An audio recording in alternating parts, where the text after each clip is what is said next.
बिस्मिल्लाहिर्रहमानिर्रहीम।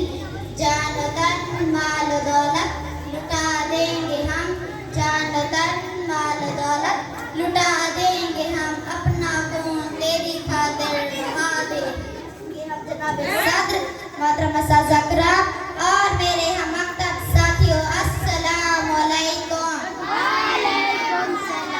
आज मुझे जिस मौजू पर लफ्ज़ का मौका मिला है वो है यौम आज़ादी अली वकार पाकिस्तान, जो 14 अगस्त 1947 को दुनिया के नक्शे पर उभरा। ये सिर्फ ज़मीन का एक टुकड़ा नहीं बल्कि शहीदों के लहू से सैराब की पाक सरज़मीं है, जिसका ज़रा ज़रा इस बात का शहद है कि पाकिस्तान हसूल के लिए लाखों कुर्बानियाँ दी गई हैं।